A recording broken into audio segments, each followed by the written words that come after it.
cramped up apartment and see it how they're supposed to be seen, you know, giving respect to the work.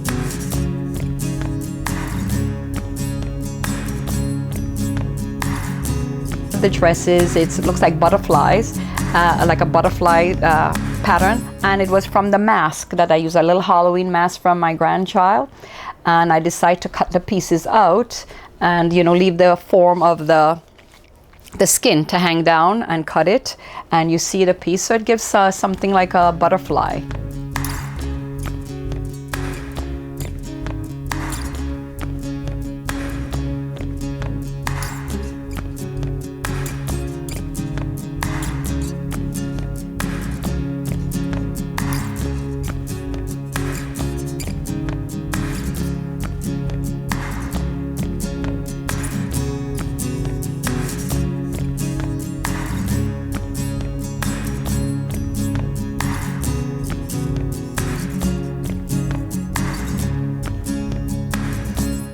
The little signature one, that was ostrich skin, and the feathers were from the flamingos. It's Lake Nakuru that has those the flamingo camp that I went for a wedding, and I got the skin there, and I bought it there in Kenya, and I had to utilize, because it was expensive, and so I had to utilize that one skin to see what I could make out of that one skin for that dress. I sat and cut all the little pieces, the holes, because when I see it needed light to come through. So as you see on the dress, all the little holes, it's all hand cut all around the framing, and then I had to gather it up. So, you know, it makes a nice pattern.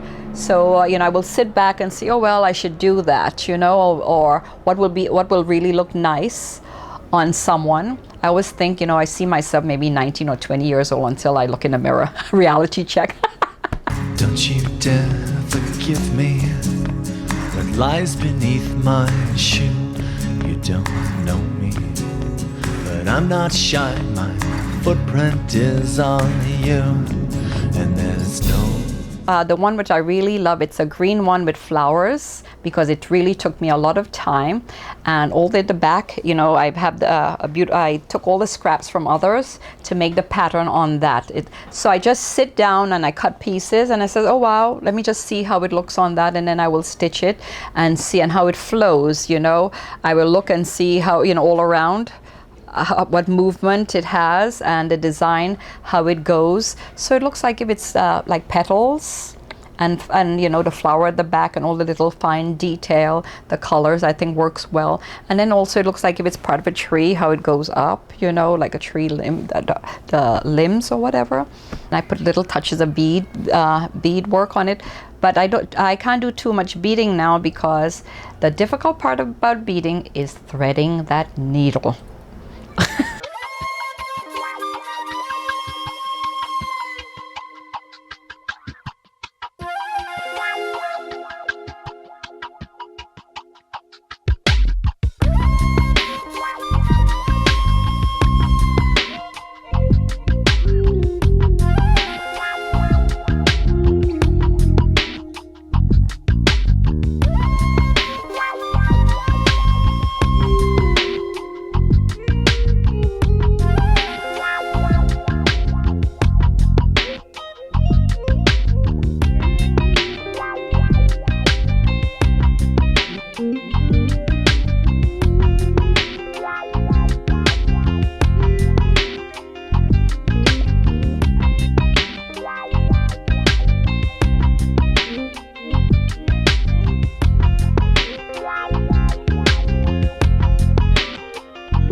This piece here is one of my favorite pieces. Yes, this one.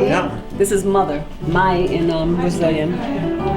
This one, the love that's there. This is Janice Amorim. She made that one also? All the sculpture is Janice. This piece that is behind on the wall. This one, a woman came to our reception in October, and she saw it. I had come by and she had tears in her eyes and she was choked up, and I'm like, oh my gosh, she saw the shrine to this saint, Anastacio, when she was in Brazil. Oh, wow. She's a martyred slave that she the most tortured, the most raped, the most everything. They put the muzzle on her. She was said to have such great beauty. Such an important piece because, especially our young women today, they have forgotten that that dignity that's inherent to our culture. We've gotten more, westernized, whatever, and you could be of it, but not all the way down with it. Kind of, you just have this as your base and still be in the Western world. So I feel very proud to have that piece. That is very nice. This is her piece, Anastacio. We spoke of this piece being the depiction of a Brazilian saint.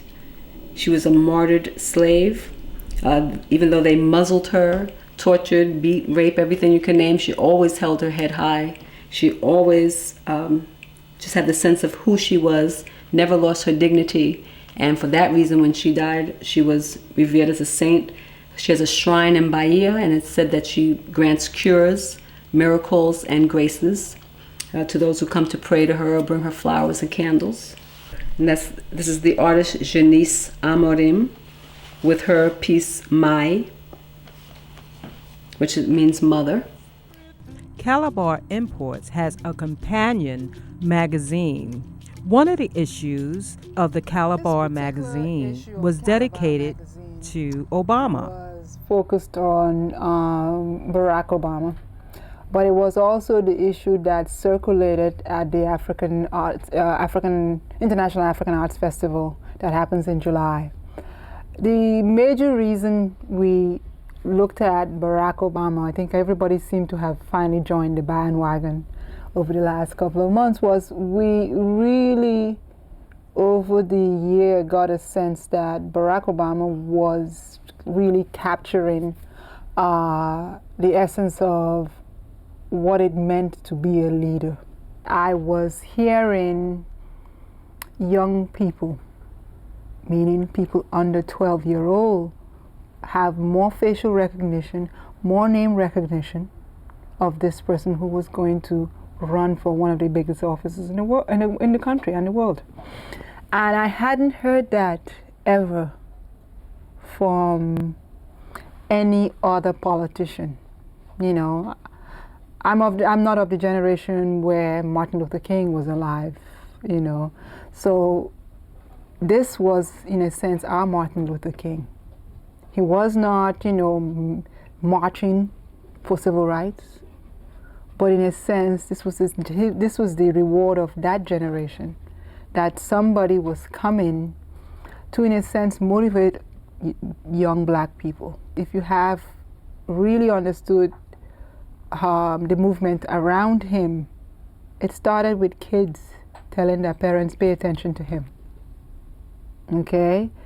It started with younger people convincing their parents, whether they were white, black, blue, green, whatever color, that you need to literally listen to this person. Because in a sense, as Colin Powell said a few days ago, it is a generational shift that is happening.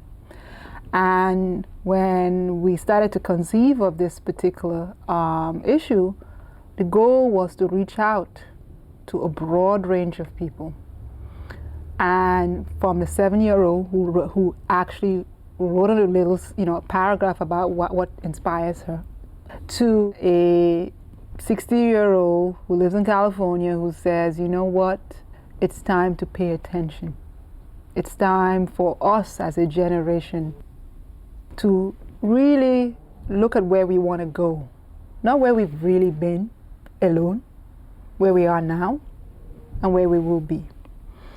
The other part of this was to continue a collaboration that Calabar Imports has had with the International African Arts Festival. And in a sense is to create a vehicle for the festival to market itself in a different way. We produce the program. That relationship for me is a continuation of what one generation started. I am the next generation to move it through in every single possible way. It's published every 2 months, and it's distributed around Brooklyn, 200 locations. I primarily focus on Prospect Heights, where the store is, Crown Heights, Fort Greene, Clinton Hills, parts of Park Slope, and Bed-Stuy. A lot of people love it. My name is Gerald Jones. I'm a visual artist.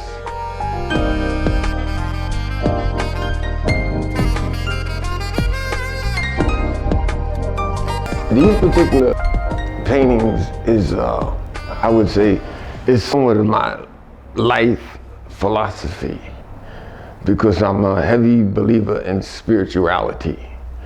And I try to, in my own way, is to demonstrate the evolution of the spirit, of the spirit world or the spirit realm. Because I believe somewhat that as human beings, as we do, so does our spirit. The spirit takes on different forms, and through the evolution, they evolve in different forms, and they evolve in different colors and different shapes. And as they go along, they take on somewhat of a, in my thinking, in my philosophy, animal type shape. And where I got the idea from was, I was kind of stuck one time when I first started painting, and I was struggling with my identity as an artist.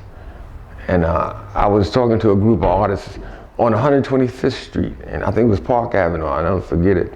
And I was talking to these artists, and I was telling them my struggle, you know, my difficulties, because I was painting things, but I wasn't painting from within. I was painting from sight only. And one artist, he had told me this story about from where he come from. He said, in his tribe, he says, when they recognize that an individual has talent, they like have a ceremony, and the person that has the talent adopts the spiritual guide. And he asked me a very strange question. He says, "What type of animals do you like?" I said, "Well, I like gazelles and zebras, you know, I like swift animals with horns." And he told me, he says, "Well, what you do," he says, "when you start painting," he says, "call upon your spiritual guide, your spiritual entity, and invoke them to guide you through your spiritual travels, through your work." And he says, use that animal form and implement it into your work. That's why you see in some of my pictures, you see they have animal forms. They're not animals, but they're not zebras or anything like that, or gazelles, but they take on that animal form to identify themselves as they're animals, or they're spiritual forms rather. I try to use brilliant colors to generate the energy of the spiritual, the spiritual forms. And I found out too that after I realized what this artist was telling me to do, is that I somewhat gained an identity as an artist, my own identity, because I was really struggling. I was just painting things and whatnot, but it wasn't me. And ever since I started painting these forms, I get an energy of my identity. I get a strength to illustrate my art better. And he said, be true to yourself. I had to think I would paint to please other people. I would say, well, I don't want to paint that or paint this because people wouldn't like it.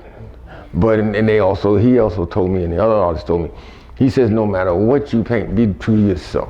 He says, it doesn't matter who likes it, as long as you like it. And he says, sometimes, he says, an artist, when he does his best work, and he can realize when he does his best work, when a person looks at his picture and has a reaction. It could be a good reaction or a bad reaction, but it's a reaction.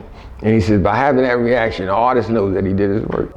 I did that during the Katrina, right after Katrina, because I had visited New Orleans, and I've been to the Mardi Gras once. I was fortunate enough to go to a Mardi Gras, and during Katrina, I was saying, it's a catastrophe, and I said, well, I'm going to paint something, to remind me of that. And while I was there, I saw this woman. She was in the Mardi Gras. She was in a parade, and she was dressed up. I don't know if she was a matriarch or what, but she was dressed up in this outfit, and she had her face painted, in such a way that she was like almost mystical, spiritual, and I sat down and painted that. I couldn't recall exactly how she looked, but that's where I say it comes into bearing, where it comes into play, where I use my spiritual, I would say my spiritual connection to paint that one, because not only did I want to paint the figure itself, I wanted to paint the spirit of her, what she represented. And when I saw her, she impressed me. Out of all the people I saw there, she embodied something in me, and I felt that she had that spiritual connection. This particular painting here was the creation of an idea that a friend of mine, her name is Ardell Long, and she's a writer. She writes short stories and poems, and she came up with this idea of a story about a woman that's similar to the black widow spider. That like the black widow spider devours her mate after she has a relationship with him. And this particular picture I tried to show the relationship between this woman and her relationship with men. I was baffled how I would illustrate, the relationship of men, all these men in this particular woman. And it came to me is that as she devoured these relationships, it growed within her. So I said, where would it grow, where you could show it? A woman or the human being has hair and it steady grows. I said, the best place for me to illustrate it would be in the hair. So what I did, I tried to put figures of faces in her hair. And if you look closely at that picture, you can see there's different faces in her hair. So I tried to say that would illustrate her relationship with men, and the relationship's still alive within her. Any final words? Well, anything that I didn't cover that you might want to add? Just the fact that I got one last word, is that my spiritual journey isn't over. I'm still on a spiritual journey, and I hope to illustrate more of my work through my journey. For sale, and how those colors pale when no one can remember how the horn could wail.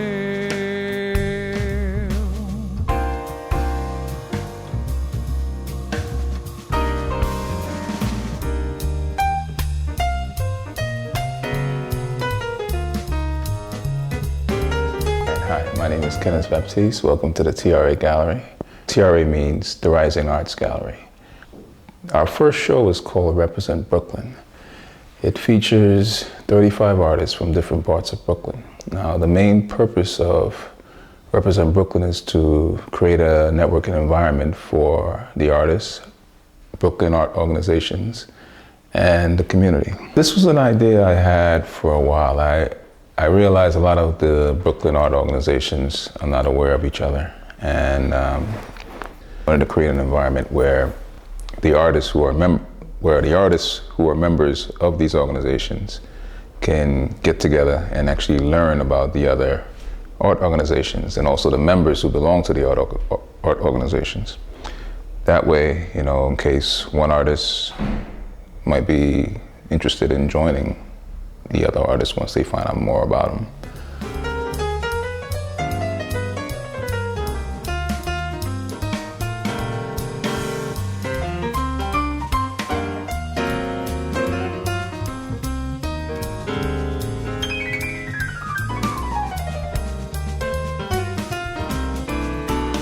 Anything for sale turns into everything for sale. Out of the 35 artists, I would say half of them belong to an art organization. The other half basically were independent artists who, did their work on their own, promoted their work on their own. And the other half was actually interested in knowing more about these art organizations. When I first started, I started doing, most of the work was in black and white. For some reason, I just felt colors were just taking too much energy out of me. You know, as a young artist, you know, didn't know much. I guess black and white was like the safest thing for me to do. These two are probably two of the oldest. These go back to like 2001, 2002. They're like silhouettes, right? Yeah. What I was actually trying to do was trying to capture a feeling without showing, or not only a feeling, but a mood without showing a lot of detail. And I also wanted to capture movement while I'm doing that, so this style actually, you know, did both. It seems like the theme of movement comes a lot in your work. Why do you think that is? I'm attracted by energy and movement, and that's one of the things I wanted to capture. The pieces on the bottom, both of those represent dancing? This piece here? Mm-hmm. This is I was trying to capture the tango, and this piece is actually called Tango. Yeah, well, another thing I was trying to do was actually capture phrases in different words and reproduce it as a painting. This particular one is called Jazz, as you can see. Very simple. Try to focus on simplicity. These are more, this is some of the newer works. This was actually done back in 2006. This is another experiment around the same time, 2006. I actually went into more detail. At first, I was trying my best to go deep into the abstract, but you know, since I used to do paintings like this, if you look at this one right here, this actually started off more realistic stuff. And after a while, that kind of got a little boring, so I branched off into this. But from doing this, from going from this to that, you kind of have like these two worlds that you kind of have to battle. And every now and then instead of going further into the abstract, I kind of like get caught in between where I actually add a lot more realistic backgrounds or, you know. Now, is that a dog? Yeah, that's a piece that I actually was inspired by a show that I participated in called Social Justice. It's actually a bird's eye view of downtown Manhattan, where the World Trade Center used to be. If you notice, this is actually where the World Trade Center used to be. This is an experiment I did with just circles and curves. I try not to use any straight lines in there. So by manipulating all these circles, I actually created the illusion of the city. And the reason why I wanted to do that was because of the fact that there's no straight line in nature. This is actually my way of bringing the city to life by incorporating all the curves. And if you notice, in the city, it's like everything man-made has a straight line. And I have a little dilemma with human beings right now. Like, we're moving further away from nature. And this whole, I mean, technology can be good, but we're actually abusing it right now to the point where we're abusing the planet. So that's why I focus a lot on curves and the whole concept of curves as far as this relationship with nature and beauty. This is actually an eagle, because a dove, if you cover this section here, you see just the dove. Mm-hmm. But dove's wingspan is not that big.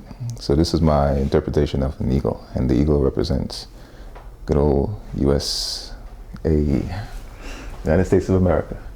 And if you look in the dollar, the eagle has one arm or one paw, one claw, what do they call it? Is 13 arrows, and the other one is 13 olive branches. And you know, as the dove usually carries the peace, the olive branch in the mouth to represent peace. So this is my interpretation of a bird of prey over the city. And at first, your first impression is like, oh, it's the actual peace, bird of peace. But in reality, it's actually a bird of prey. And this whole controversy behind the World Trade Center and what happened behind it and who caused it has a lot to do with that bird of prey which represents America. With art, there's a lot of, you could create a lot of illusions. I mean, you could express a lot without showing a lot, and also you could tell a lot, you know, you could tell a huge story without showing a lot.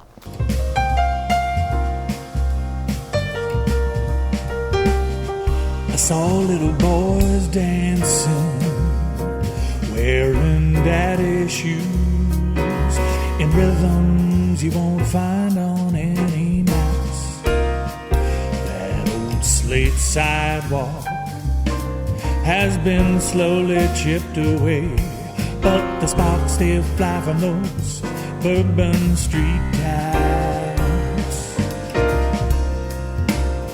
Well, I heard Playing on the street? Yeah, this is part of a playground series, you know. A lot of the work I try to like reflect from the experiences I had as a child. And a lot of these things that we see nowadays, it's totally different compared to what's going on. I mean, compared to what we did back in, back in like the 80s and early 90s. I actually wanted to capture the things that we don't see that often. You don't see kids playing on the street together anymore. You don't see kids playing in the parks,